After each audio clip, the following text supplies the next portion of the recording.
누군가 당신에게 기억력이 점점 나빠지고 피부가 탄력을 잃어가고 면역력이 떨어지는 이유가 결코 당신이 늙어서가 아니라 어젯밤에 잠을 충분히 자지 못했기 때문이라고 말한다면 그의 말이 그저 겁주는 거라고 생각하실 건가요?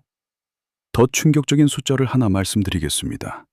단 10일 동안 매일 6시간씩만 자면 당신의 뇌 인지 능력은 24시간 내내 밤을 새운 것과 완전히 똑같은 수준으로 떨어집니다. 이는 음주운전자가 도로에서 운전하는 것과 맞먹는 상태죠. 하지만 가장 무서운 점은 이런 상태에 있는 사람들은 자신이 그렇다는 것을 전혀 자각하지 못한다는 겁니다. 심지어 그들은 난 괜찮아, 이미 적응됐어, 정신이 아주 맑아 라고 확신에 차서 말하기도 합니다. 오늘 우리는 빌 게이츠가 직접 추천한 수면 백과사전, 우리는 왜 잠을 자야 할까라는 책을 깊이 있게 살펴보겠습니다. 이 책의 저자인 매튜 워커는 영국의 신경생리학 박사이자 UC 버클리의 신경과학 및 심리학 교수입니다. 그는 버클리에서 인간수면과학센터라는 수면 전문 연구실을 설립했습니다.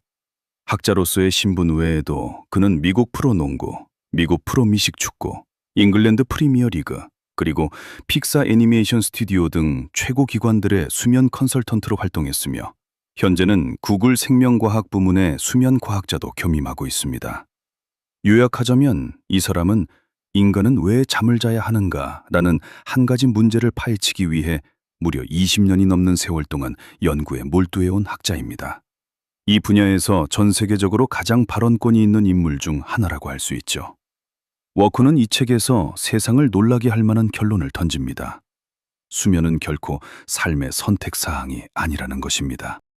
수면은 당신이 모든 일을 끝마치고 남은 시간에 하는 것이 아닙니다. 수면은 생명 그 자체의 근본입니다. 그것은 대자연이 우리에게 질병과 노화, 심지어 죽음에 맞서 싸우도록 내려준 가장 강력하고도 유일하게 완전 무료인 무기입니다. 잠을 자는 8시간 동안 당신의 몸이 대체 무슨 일을 하고 있는지 제대로 알게 된다면 10중 8구 여러분도 빌 게이츠처럼 다시는 쉽게 밤을 새우지 못할 것입니다. 그럼 오늘의 정독은 가장 기초적이면서도 우리의 인식을 완전히 뒤집어 놓을 질문부터 시작하겠습니다. 우리가 매일 하고 있는 수면이란 대체 어떤 것일까요? 우리 대부분이 수면에 대해 이해하고 있는 것은 아마도 눈을 감고 의식을 잃었다가 다음날 아침에 다시 눈을 뜨는 것일 것입니다. 이렇게 들으면 마치 잠을 잔다는 게 뇌라는 컴퓨터를 몇 시간 동안 종료했다가 다음날 아침에 다시 부팅하는 것 같지 않나요? 그동안은 아무 일도 일어나지 않는 것처럼 말이죠. 하지만 워커는 책에서 이런 이해가 완전히 틀렸다고 말합니다. 잠을 자는 8시간 동안 당신의 뇌는 낮에 일할 때보다 훨씬 더 바쁩니다. 뇌는 전원을 끄기는커녕 그 어떤 방식으로도 대체할 수 없는 핵심적이고 극도로 정밀한 일련의 프로그램들을 실행하고 있습니다. 만약 낮 동안의 뇌가 외부 업무를 처리하느라 고개를 파묻고 일하는 고객 매니저라면 밤의 뇌는 낮 동안 쌓인 모든 문제를 분해하고 재조립하는 심야 정비팀 전체와 같습니다. 구체적으로 어떻게 바쁠까요? 워커는 우리에게 놀라운 그림을 그려줍니다. 자리에 누워 눈을 감은 후 당신의 뇌는 아침까지 한 가지 상태를 평탄하게 유지하며 잠을 자는 것이 아닙니다. 뇌는 밤새도록 완전히 다른 두 가지 수면 패턴을 오가며 전환합니다. 대략 90분마다 한 번씩 바뀌며 밤새 5번 정도 교대하죠. 이 두 가지 모드는 완전히 다른 작업을 수행하는 서로 다른 직군과 같습니다. 첫 번째 모드는 비급속 안구운동 수면, 우리가 흔히 NREM 수면이라고 부르는 상태입니다. 이 수면은 여러 단계로 나뉘는데 가장 깊은 단계가 바로 우리가 흔히 말하는 깊은 수면입니다. 깊은 수면 동안 뇌가 보내는 뇌파는 크고 느려지며 신체 전체의 체온이 떨어지고 근육이 완전히 이완되며 호흡이 고르게 됩니다. 이때 당신의 뇌는 엄청나게 거대한 운반 노동자와 같습니다. 낮 동안 받아들인 모든 새로운 정보를 해마라는 임시 저장소에서 대뇌 피질이라는 연구 창고로 실어 나르는 중입니다. 쉽게 말해, 낮에 간신히 외워둔 것들은 이 깊은 수면을 거쳐야만 비로소 당신의 하드디스크에 제대로 저장될 수 있습니다. 만약 잠을 자지 않거나 부족하게 자면 그 정보들은 임시 캐시에만 머물러 있다가 다음날 눈을 뜨면 깨끗하게 지워져 버립니다. 두 번째 모드는 급속 안구 운동 수면, 즉 웸 수면입니다. 이것은 아주 기묘한 상태입니다. 눈동자는 눈꺼풀 아래에서 좌우로 빠르게 움직이고 뇌의 활성도는 깨어있을 때를 뛰어넘습니다. 하지만 전신의 근육은 일종의 마비 상태에 빠져 전혀 움직일 수 없습니다. 우리가 꾸는 생생하고 심지어 기괴하기까지 한 꿈의 대부분이 바로 이 단계에서 발생합니다. 이 단계에서 뇌는 더 차원이 높은 일을 합니다. 뇌는 당신이 평생 동안 배운 모든 지식, 기억, 감정을 대규모로 뒤섞고 융합합니다. 마치 심야 식당의 요리사가 다양한 식재료를 재배열하고 조합하여 새로운 규칙과 아이디어를 이끌어내는 것과 같죠. 더욱 놀라운 것은 이 두 가지 수면이 하룻밤 사이에 균등하게 분포되지 않는다는 점입니다.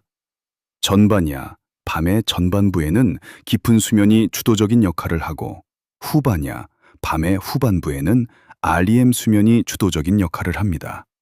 이것이 무슨 뜻일까요? 당신이 새벽 2시에 자서 아침 7시에 일어나는 습관이 있다면 겉보기엔 5시간을 잔 것 같지만 실제로는 창의력과 감정 조절을 담당하는 가장 귀중한 REM 수면을 거의 다 잘라낸 셈이라는 뜻입니다. 당신은 그저 수면 시간을 몇 시간 줄인 것뿐이라고 생각하겠지만 사실은 뇌의 가장 중요한 공정 하나를 통째로 건너뛴 것입니다. 이것이 바로 워커가 수면의 질이 수면 시간만큼이나 중요하다고 거듭 강조하는 이유입니다. 잠을 제대로 잤느냐가 당신이 다음날 똑똑한 천재가 될지 아니면 비몽사몽하는 폐인이 될지를 결정합니다. 자, 이제 수면이 단순한 전원 끄기가 아니라는 것을 아셨을 겁니다. 그렇다면 우리가 고집을 부려 몸과 맞서며 억지로 밤을 새운다면 대체 무슨 일이 벌어질까요? 밤새우기를 좋아하는 분들이라면 누구나 듣기 싫어할 사실을 하나 말씀드리겠습니다. 수면 부족이 뇌에 미치는 손상의 정도는 만취 상태와 같은 수준입니다. 워커는 책에서 등골이 오싹해지는 운전 시뮬레이터 실험 하나를 자세히 소개합니다. 연구진은 참가자들을 4개의 그룹으로 나누었습니다. 첫 번째 그룹은 매일 8시간씩 잠을 자게 했고 두 번째 그룹은 매일 4시간만 자게 했습니다. 세 번째 그룹은 8시간을 잤지만 법적 음주운전 기준치까지 술을 마시게 했고 네 번째 그룹은 4시간만 자고 만취 상태까지 만들었습니다. 그런 다음 이 4그룹 모두에게 시뮬레이터로 운전을 하게 했습니다. 결과가 어땠을까요? 4시간만 잔 그룹은 차선을 이탈하는 횟수가 술에 취한 사람들과 거의 똑같았습니다. 잠도 부족하고 술까지 마신 그룹은 오류율이 그야말로 한도를 초과했습니다. 더 구체적인 수치로 말하자면 사람이 24시간 연속으로 잠을 자지 않으면 인지 능력이 혈중 알코올 농도 0.10%의 수준으로 떨어집니다. 이 수치는 이미 미국 대부분 주의 법적 음주운전 기준을 초과한 것입니다. 다시 말해, 당신이 어젯밤을 꼬박 새우고 오늘 차를 몰아 출근한다면 생리학적 관점에서 당신은 음주운전 기사나 다름없습니다. 차이가 있다면 교통경찰이 호흡 측정기로 당신을 현장에서 잡지 못할 뿐이죠. 하지만 이것조차 가장 무서운 사실은 아닙니다. 진짜 가장 무서운 것은 미세 수면이라고 불리는 현상입니다. 미세 수면이 무엇일까요? 워커의 설명에 따르면 당신이 심각한 수면 부족 상태에 빠지면 뇌는 자동으로 일종의 자기 보호 메커니즘을 가동합니다. 뇌는 당신이 전혀 눈치채지 못하는 사이에 강제로 자신을 몇 초 동안 꺼버리고 눈을 감게 하여 초소형 수면을 취하게 만듭니다. 1초에서 2초일 수도 있고 3초에서 5초일 수도 있습니다. 당신 자신은 자신이 잠들었다는 사실을 전혀 의식하지 못합니다. 하지만 이 몇 초 동안 당신이 시속 100km로 운전을 하고 있었다면 당신의 차는 이미 아무도 제어하지 않는 상태에서 100m 이상을 눈 감고 달린 셈이 됩니다. 많은 국가의 통계에서 졸음운전으로 인해 매년 발생하는 교통사고 사망자 수는 음주운전과 마약운전을 합친 것보다 더 많습니다. 게다가 이러한 손상은 누적됩니다. 워커는 매우 고전적인 연구 하나를 인용했습니다. 연구진은 건강한 자원봉사자 집단에게 10일 연속으로 매일 6시간씩만 자게 했습니다. 10일 후 그들의 인지 능력을 테스트한 결과 이들의 반응 속도와 판단력은 이미 24시간 동안 내내 잠을 자지 않은 것과 똑같은 수준으로 떨어져 있었습니다. 당신은 그저 하루에 2시간씩 덜 잔 것뿐이니 그럭저럭 버틸 수 있을 거라 생각하겠지만 당신의 뇌는 이미 고장나기 직전에 고물 기계가 되어버린 것입니다. 더욱 등골을 서늘하게 하는 점이 있습니다. 워커는 책에서 이 문제에 대해 반복해서 경고합니다. 바로 이런 상태에 있는 사람들은 종종 자신이 완전히 정상이라고 생각한다는 것입니다. 그들은 스스로 난 정신이 맑아, 정상적으로 일할 수 있어, 아무 문제 없어 라고 자신에게 말합니다. 하지만 객관적인 인지 테스트 데이터는 그들의 뇌가 이미 심각하게 손상되었음을 보여줍니다. 이는 마치 술에 취한 사람이 자신은 운전을 할 수 있다고 굳게 믿는 것과 같습니다. 진정으로 자신에게 문제가 있다는 것을 깨달았을 때는 이미 돌이킬 수 없는 결과를 초래한 후일 때가 많습니다. 그러니 보십시오. 밤을 새우는 것은 결코 커피 한 잔으로 버텨넘길 수 있는 사소한 일이 아닙니다. 커피는 단지 당신의 뇌 속에 있는 아데노신이라는 피로신호를 차단하여 덜 졸리다고 느끼게 만들 뿐입니다. 그것은 결코 수면을 대체하여 당신의 뇌를 진정으로 회복시켜 줄 수 없습니다. 쉽게 말해 커피는 뇌에 귀마개를 씌워 경보기 소리를 못 듣게 한 것일 뿐 불이 난 집은 여전히 타고 있는 셈입니다. 한두 번 밤을 새우는 것의 대가가 음주운전 수준의 인지장애라면 만성적인 철야는 어떨까요? 장기적인 수면 부족은 우리 몸을 어떤 심연으로 밀어넣을까요? 여기서부터 워커가 책에서 제시하는 가장 공포스러운 부분으로 들어갑니다. 매년 건강검진 결과표의 위아래 화살표 몇 개만 봐도 반나절은 긴장하는 분이라면 워커가 들려주는 다음 이야기는 오늘 밤 잠자리에 들기 전에 자발적으로 스마트폰을 내려놓게 만들지도 모릅니다. 워커는 지난 20여 년간 전 세계적으로 수백만 명을 대상으로 수십 년에 걸쳐 진행된 20개 이상의 대규모 역학 연구를 요약했습니다. 이 연구들은 모두 더 이상 명확할 수 없는 똑같은 결론을 가리킵니다. 적게 잘수록 당신의 수명은 짧아진다. 한마디로 단순하고 거칠지만 한 글자 한 글자가 모두 데이터를 바탕으로 한 사실입니다. 믿기 힘든 구체적인 디테일 몇 가지를 살펴보겠습니다. 먼저 암입니다. 세계보건기구는 이미 야간 교대 근무를 발암 가능성이 있는 요인으로 공식 지정했습니다. 왜 그럴까요? 장기간 야간 근무를 하는 사람은 면역 체계가 심각하게 약화되기 때문입니다. 워커는 책에서 건강한 성인 무리를 단 4시간만 자게 한 뒤 다음 날 혈액 속에 자연 살해 세포를 측정하는 실험을 소개했습니다. 이 세포는 우리 몸에서 암세포를 추적해 죽이는 특수 부대입니다. 결과가 어땠을까요? 단 하룻밤 잠을 제대로 못 잤을 뿐인데 이 킬러 세포들의 활성도가 70%나 떨어졌습니다. 생각해 보십시오. 우리 몸에서는 매일 비정상 세포가 생성됩니다.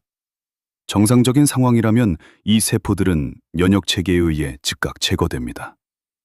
하지만 당신의 특수 부대가 매일 70%씩 병력을 잃는다면 그 비정상 세포들이 추적을 피해 암으로 자라날 확률이 얼마나 높아지겠습니까?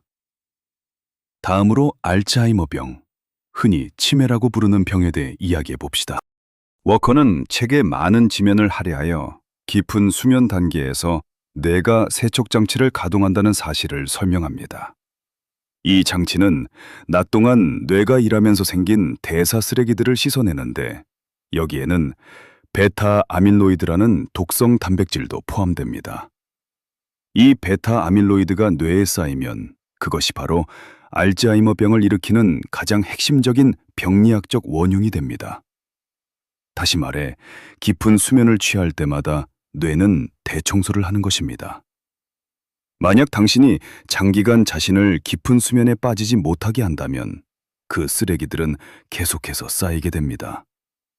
당신이 70세가 되었을 때 당신의 뇌는 아마도 다시는 치울 수 없는 독소들로 가득 차 있을지도 모릅니다. 워커는 책에서 모골이 송연해지는 말을 남겼습니다. 수면 부족은 한 개인이 알츠하이머병에 걸릴지 여부를 결정하는 핵심적인 라이프스타일 요인으로 빠르게 인정받고 있다. 이 말을 번역하자면 노인성 치매는 단순히 타고난 운명이 아니라 젊은 시절에 당신이 스스로 밤을 새워가며 만든 결과일 가능성이 높다는 뜻입니다. 다음은 심장병입니다. 가장 간단하고 직관적인 데이터가 있습니다. 매년 봄에 서머타임이 시작되면 전 세계 절반 이상의 국가 사람들이 강제로 수면을 1시간 덜 취하게 됩니다. 워커가 인용한 연구에 따르면 바로 그 일주일 동안 심장 발작으로 입원하는 환자 수가 24% 급증합니다. 단 1시간을 덜 잤고 단 일주일 지속되었을 뿐인데 말입니다.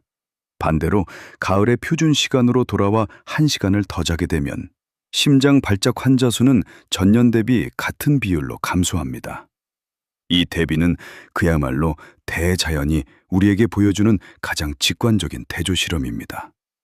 이외에도 당뇨병, 비만, 우울증, 생식 능력 저하 등 워커가 책에서 제시하는 목록은 너무 길어서 더 이상 읽기 두려울 정도입니다. 가장 무력감을 주는 한 문장은 이것입니다. 현재 수면 부족 상태에서도 손상되지 않고 온전하게 유지될 수 있는 인체 기관이나 뇌 기능은 단 하나도 없다. 예외는 없습니다. 단 하나도요. 그런데 이상한 점이 있습니다. 수면이 그렇게 중요하다면 대자연은 왜 굳이 아무런 의미도 없어 보이는 꿈꾸기를 우리에게 안겨준 것일까요? 꿈을 꾸는 것은 대체 무슨 소용이 있을까요? 이 대목에서 워커의 책 중 가장 낭만적이고 가장 신기한 부분이 등장합니다. 우리 대부분이 꿈에 대해 가지는 생각은 아마 뇌가 무작위로 재생하는 뒤죽박죽된 이미지들이며 순전히 시간 낭비라는 것일 겁니다. 하지만 워커는 책에서 분명하게 말합니다. 꿈꾸는 것은 절대 뇌가 게으름을 피우는 것이 아니라고요. 정반대입니다. 꿈꾸는 것은 어쩌면 대자연이 우리에게 마련해준 가장 고급스럽고 가성비 좋은 야간 서비스일지도 모릅니다. 구체적으로 어떤 서비스일까요? 워커는 2가지로 요약했습니다. 첫째, 꿈은 무료 심리치료사입니다. 둘째, 꿈은 창의력의 인큐베이터입니다. 첫 번째 이야기부터 해보죠. 워커와 버클리 연구팀은 아주 기발한 실험을 하나 진행했습니다. 그들은 자원봉사자 그룹에게 기능적 자기공력 영상 기계 안에 들어가 강렬한 감정의 동요를 일으키는 사진들을 보게 하고 그들의 뇌 반응 패턴을 기록했습니다. 그런 다음 이 사람들을 2그룹으로 나눴습니다. 한 그룹은 밤에 푹 자게 했고 다른 그룹은 깨어있게 했습니다. 다음 날 똑같은 사진들을 다시 보게 했습니다. 결과는 어땠을까요? 잠을 잔 그룹은 같은 사진을 볼 때 감정을 담당하는 뇌의 평도체 반응이 눈에 띄게 약해져 있었습니다. 반면 잠을 자지 않은 그룹은 같은 사진을 볼 때 어제와 똑같이 심지어 더 격렬한 감정 반응을 보였습니다. 이 실험은 우리에게 무엇을 말해줄까요? REM 수면 중에 꿈을 꾸는 행위는 당신이 낮에 겪었던 불쾌한 일들, 즉 당신을 화나고 두렵고 슬프게 했던 기억들을 특수한 방식으로 가공 처리한다는 것을 알려줍니다. 워커는 책에서 지적합니다. REM 수면은 우리 뇌에서 노르에피네프린, 스트레스 호르몬이 완전히 없는 유일한 상태라고요. 다시 말해, 당신이 꿈을 꿀 때 뇌는 고통스러운 기억을 다시 경험할 수 있지만 고통스러운 감정은 전혀 느끼지 않는다는 것입니다. 이 상태가 얼마나 신기한지 아시나요? 쉽게 말해 당신의 뇌는 당신도 모르는 사이에 어제 당신을 잠 못 이루게 할 만큼 화나게 했던 일을 반복해서 재생하고 재해석하지만 그 감정의 가시마는 몰래 제거해버린다는 것입니다. 그렇기 때문에 어제는 하늘이 무너질 것 같던 일도 푹 자고 일어나면 왠지 그렇게 심각하지 않은 것처럼 느껴지는 겁니다. 이것은 착각이 아닙니다. 당신이 자는 동안 당신의 뇌가 이미 몰래 당신을 위해 무료 심리치료를 끝마쳤기 때문입니다. 외사모 스트레스 장애를 앓는 사람들의 가장 큰 고통은 바로 이 메커니즘이 고장났다는 데 있습니다. 그들의 RM 수면 중에는 노르에피네프린 수치가 계속 떨어지지 않습니다. 그래서 그들은 꿈속에서 고통스러운 기억과 감정을 분리해내지 못하고 매번 꿈을 꿀 때마다 마치 처음 겪는 것처럼 고통스러워합니다. 자, 이제 두 번째 이야기인 꿈과 창의력에 대해 말해봅시다. 워커는 책에서 우리가 어렸을 때 배웠던 화학자 멘델레예프의 이야기를 들려줍니다. 그는 화학 원소들을 대체 어떤 규칙으로 배열해야 할지 알아내기 위해 몇 년 동안이나 고심했습니다. 숨겨진 질서를 도무지 찾을 수 없었죠. 그러다 어느 날 밤 너무 피곤해서 잠이 들었는데 꿈속에서 완전한 형태의 원소 배열표를 아주 선명하게 보게 되었습니다.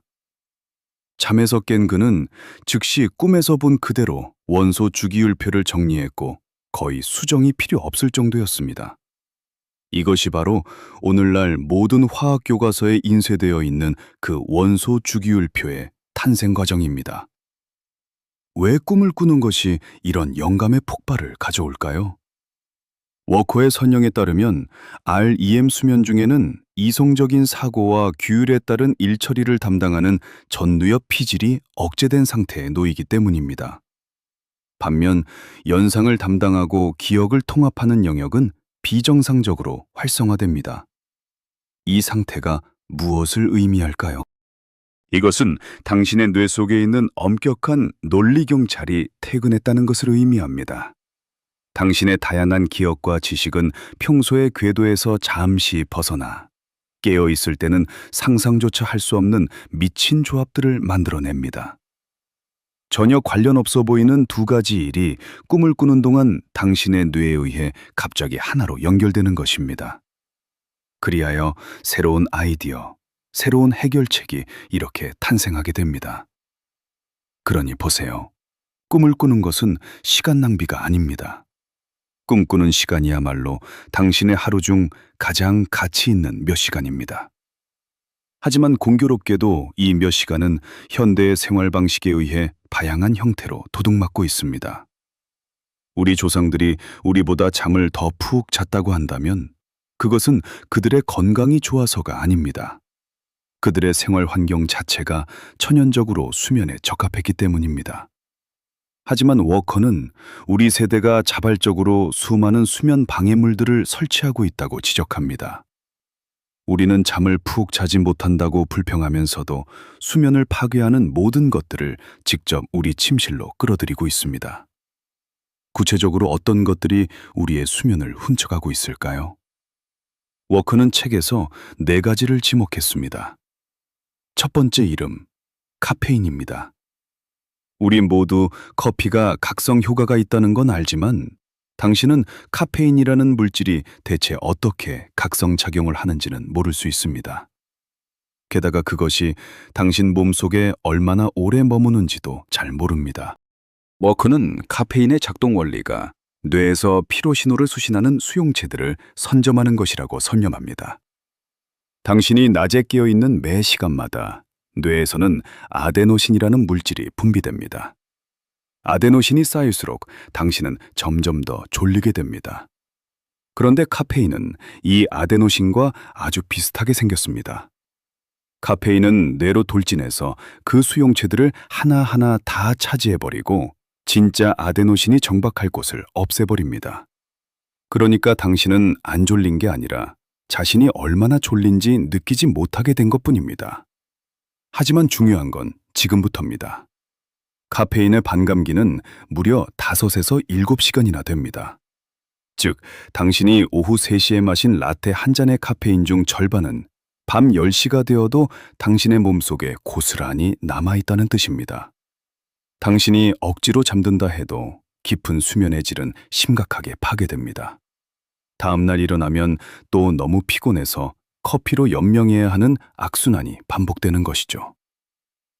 두 번째 이름, 알코올입니다. 많은 사람들이 잠들기 전 마시는 한 잔의 술이 수면에 도움이 된다는 뿌리 깊은 오해를 갖고 있습니다. 워커는 책에서 단호하게 말합니다. 이것은 새빨간 거짓말이라고요.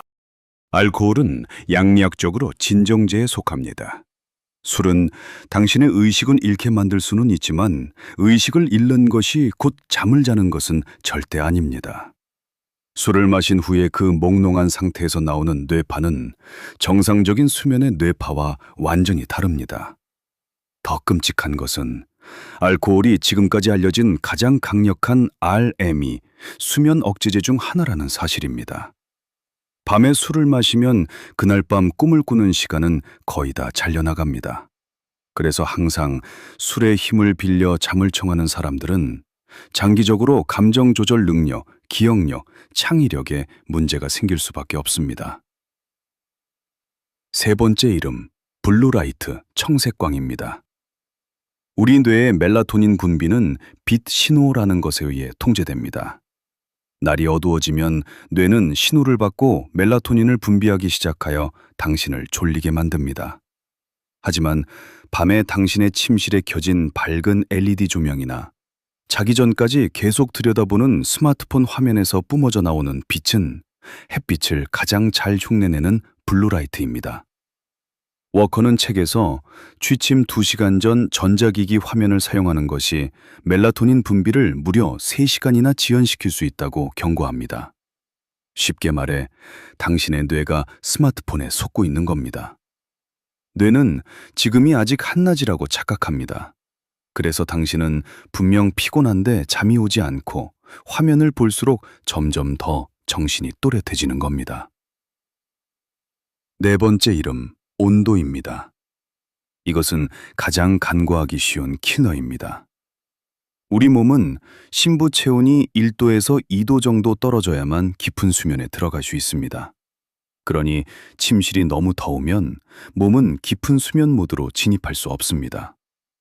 워커가 제시하는 최적의 침실 온도는 대략 18도 정도입니다. 듣기에 좀 서늘하게 느껴지시죠? 하지만 수많은 연구 데이터가 서늘한 침실이야말로 좋은 수면의 전제 조건임을 증명하고 있습니다. 이것이 바로 워커가 자기 전 따뜻한 물로 샤워하라고 권장하는 이유입니다. 그 원리는 따뜻한 물이 기분 좋게 해서가 아니라 샤워 후 몸에서 열이 발산되면서 체온이 빠르게 떨어지고 이것이 수면 스위치를 당겨주기 때문입니다. 카페인, 알코올, 블루라이트, 지나치게 높은 온도. 이 4명의 킬러들이 매일 밤 우리 침실에 번갈아 등장합니다. 문제는 이미 눈앞에 펼쳐져 있습니다. 그럼 우리는 대체 어떻게 해야 할까요? 어떻게 해야 좋은 잠을 되찾을 수 있을까요? 워커는 책의 마지막에 매우 구체적인 수면 개선 체크리스트를 제시합니다. 여기에는 뻔한 조언이나 힐링 문구는 전혀 없고 오직 연구 데이터가 뒷받침하는 핵심 조언들만 담겨 있습니다. 그중 가장 중요한 몇 가지를 뽑아보았으니 오늘 밤부터 바로 적용해 보시기 바랍니다. 첫 번째, 무엇을 먹고 무엇을 하는지보다 훨씬 더 중요한 것은 수면 시간을 고정하는 것입니다. 워커는 이것이 수면을 개선하는 데 있어 단연코 가장 효과적인 방법이라고 말합니다. 주말을 포함하여 매일 같은 시간에 잠자리에 들고 같은 시간에 일어나십시오. 많은 분들에게 이 조항이 불가능한 미션처럼 들릴 거라는 걸 압니다. 하지만 이것은 정말 효과가 있습니다. 당신의 몸 안에는 생체 시계라는 것이 존재하는데 이 시계가 가장 싫어하는 것이 바로 변화입니다. 오늘은 12시에 자고 내일은 2시에 자고 모레는 3시에 자면 당신의 생체 시계는 완전히 엉망이 됩니다.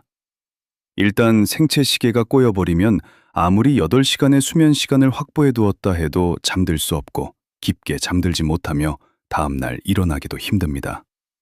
규칙성 그 자체가 수면 시간의 길이보다 중요합니다. 두 번째, 오후에 커피를 끊으십시오. 워커의 권고에 따르면 늦어도 낮 12시 이전에 그날의 유일한 커피를 마시는 것이 좋습니다. 오후에 무언가를 마시고 싶다면 물이나 디카페인 차로 바꾸십시오.